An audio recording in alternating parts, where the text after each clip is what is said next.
Hello everyone, welcome back to our channel startuplanes.com.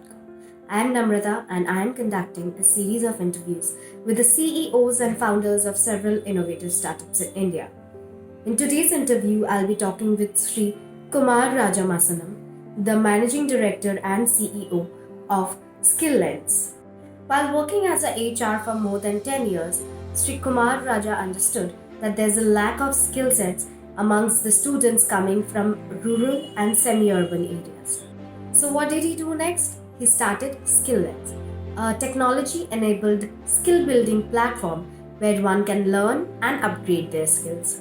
You want to know more about his business? Let's get into the video. So, hello, sir. Good evening. Yeah, good evening. Yeah, so would you like to introduce yourself? Hi, my name is Kumar Rajan. So I have a background of being a mechanical engineer, and then I have completed my MBA.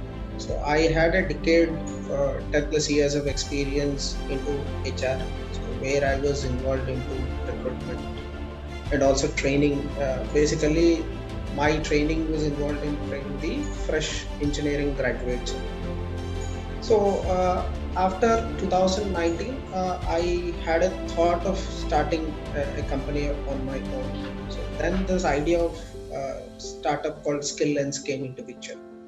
So now I hold two startups, one on the name of SkillLens, so which caters to the courses which are required for job aspirants, and the other startup that I own is Talent Book Solutions. So where we help companies meet their recruitment and staffing needs. Okay. So, how did you come up with the idea of your startup?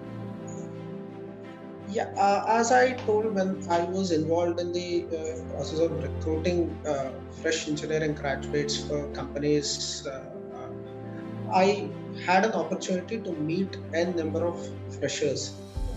While talking to them and while interacting with them in their campus and all. So I found three important skill sets that few people were missing. To be very clear, because when we talk about campus hiring and all, so generally we call the rejection factor and all. The rejection factor used to be very high.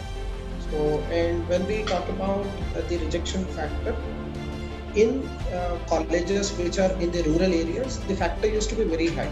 So only 1 in 50 or sometimes 1 in 100 used to get selected. So what's happening with the other 99% of people? So generally, when we talk about the background or the knowledge that they get, they're extremely good. But the students are failing in converting this knowledge into skill, which is the expectation of the industry. So then we came out with this idea called Skill Lens. So lens means learn, evaluate, nurture, and succeed in your life. So that is where the acronym of lens came into the picture. So as a company, what we do is we try to decrease the skill gap. We provide students online learning courses which help them build and upgrade their current skill set.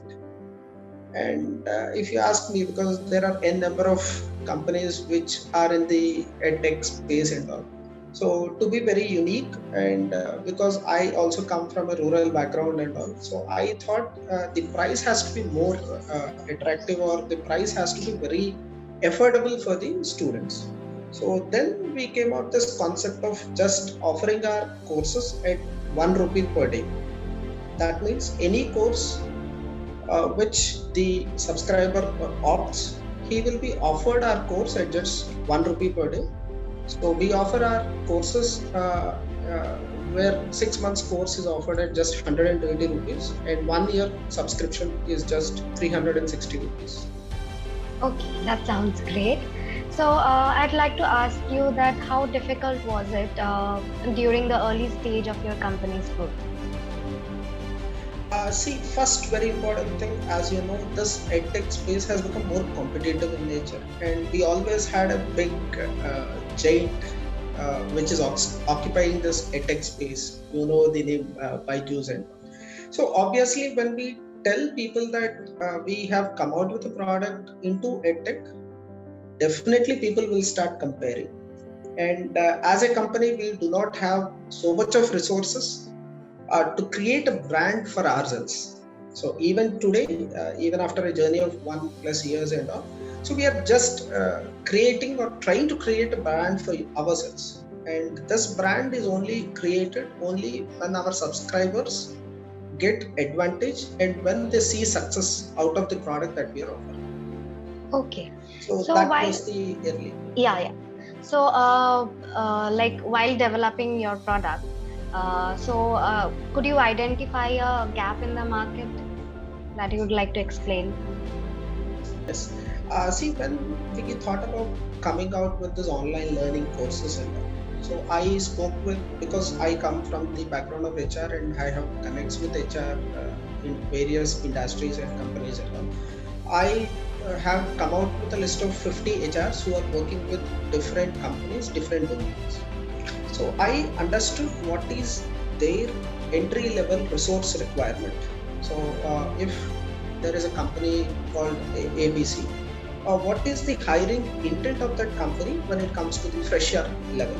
So then we understood what is the gap in the market, and we try to fill this gap, because generally when you talk about any company, for the companies and all, entry level resources are the most important resources, because these guys come for the company at a lower cost. The companies, when they hire experienced people and all, obviously the cost of hiring would be there, and the experienced people, they have to pay much. When a company hires a fresher and then trains them, and then when they continue with the company, obviously the cost factor for the company would come down. So keeping this in mind, many of my HR friends told that this is the gap. We are looking for skilled people who have knowledge which is converted into skill. It is not just like you watch cricket and you tell that I know cricket. You have to take your own ball and bat and get into the ground. So this skill is something which is most important. So what we try to do is, we had our own instructional design where we make sure that by watching our videos and by taking part of our assessments, the students would build and upgrade their skill set. So our learning platform is also coupled with an assessment platform where we integrated it completely so that the student will get a holistic learning experience. Okay, so now that we are talking about the market gaps, could you briefly explain your business model to us?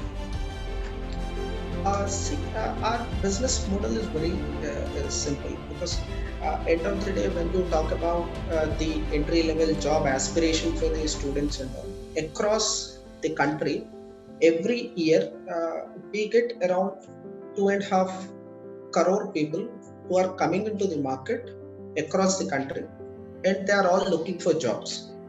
And whenever you talk about the companies that are evolving, let us say companies like TCS, Infosys, multinational companies, and even for that matter, startups like us, we also recruit people. So that means on one side, we have people who are coming into the market. On the other side, we have companies which want to hire people. So now what is happening is, the hiring intent is not up to the expected, because students are not able to have that skill set. So now what we have done is, so we try to imbibe skills that are required so that the students would get absorbed by the industry directly. Okay. So this is how we try to manage. Understood. So, while working on your startup, did your friends or family fund your startup, or did you find any investors? And if you found any investors, how did you find them? My startup is completely bootstrapped. So it is only because of my family, my own brother, and my own friends that I'm able to at least build a product and come into the market and sit in front of me. So It is completely because of their own help that I could make things possible. Good. And which factors do you see impacting your business in the next few years, like coming years? Yes. Because of whatever we are doing as a company, we are catered to an audience called students. So whenever we talk about the community of students and all, students are very clever. So they obviously look for choices rather than fill in the blanks. The most easy option for the student is to get into ABC, multiple choice questions. So in the tech space, you see n number of companies coming into picture and all. So in future, we will also face competition. So that is what we want to see, and we should, as a company, we should also make sure that we withstand the competition and go ahead. Okay, great. So now that we are talking about your startup and how it wishes to expand over the years, so are you looking to hire fresh candidates for your startup? And what are the qualities you think will be a perfect candidate in your startup? Yes, see, because we are catered to the audience called students and all, so we are always open to work with the same community which has just come out of their college, because the mindset would match. And whenever you're talking about the qualities of the person who we hire and all, see, the most important thing is they should have a skill set, because from skill lens we offer skill. So I look for a particular skill set, whatever may be the skill set. Let us say when you talk about design, or whenever you talk about development, or whenever you talk to people, you rather have a good communication skill where you can become anything. So most important thing is you should have a specific skill for which you are hired. And when you talk about the options or venue that are available right now, you have n number of opportunities. There's nothing like the engineering background candidate should not get into Dr. Reddy's.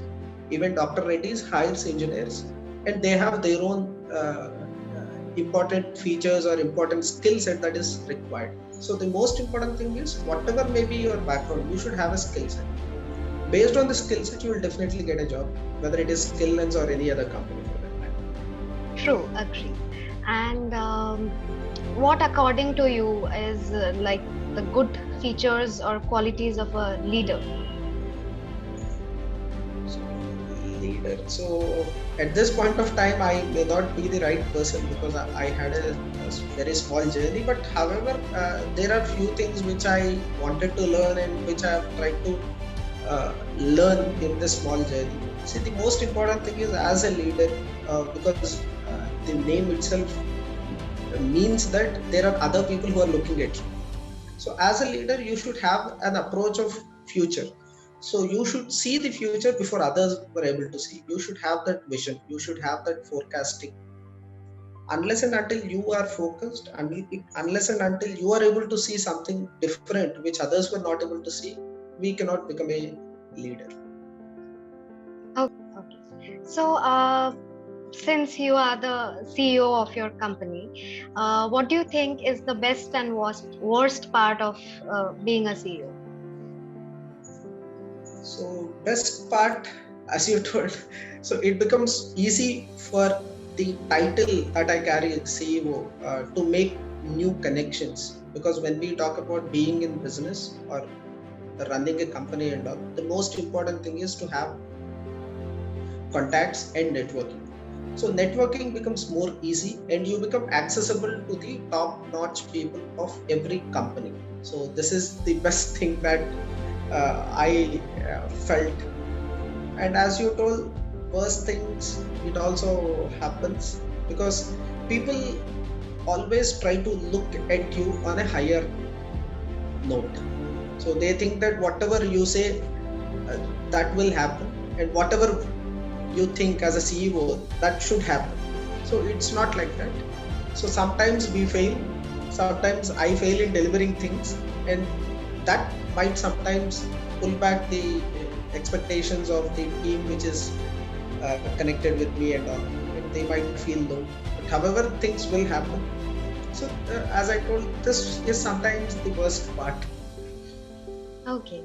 Okay. So, since we all will agree that COVID is a tough time to run any business, so do you think you made any tough decisions in accordance to budget cuts, organized restructuring, and market withdrawals?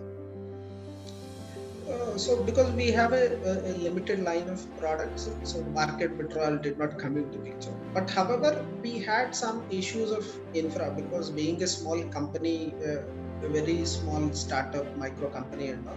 So we had issues because we did not have huge technical products where we can understand how people are working remote.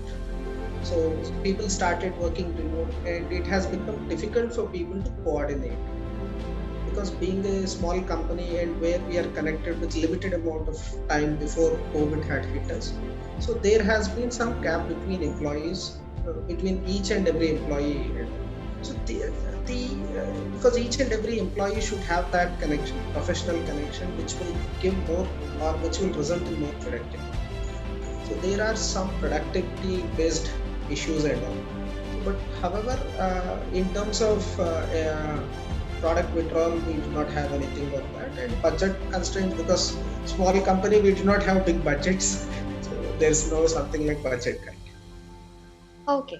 So, like when a company grows, their internal processes sometimes become complex. So, are you looking to hire or recruit any vendors to simplify your business processes? As of now, we want to uh, do particular tasks for which we are capable of. So as you told, when vendor or somebody comes and gets associated with us, so we do not have, because we were talking about budgets also, we do not have that much deep pockets. So for vendors or association with new companies is not happening as of now. Okay.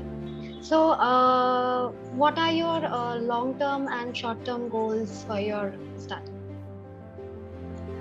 Uh, as I told, we are offering a product or a service which is really useful for student community to build their skills.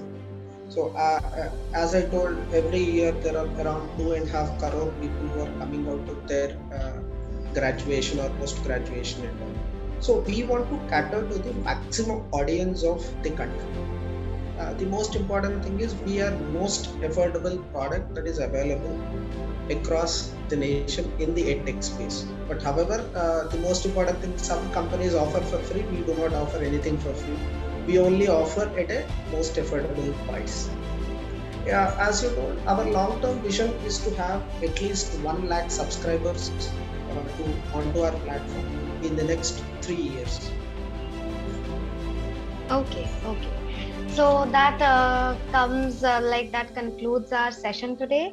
It was really nice talking to you. Thank you for joining. Thank you. Thank you very much. Thank you for your time. And I also thank Startup Lanes for giving us an opportunity to showcase ourselves to your audience. Thank you. Yeah, thank you so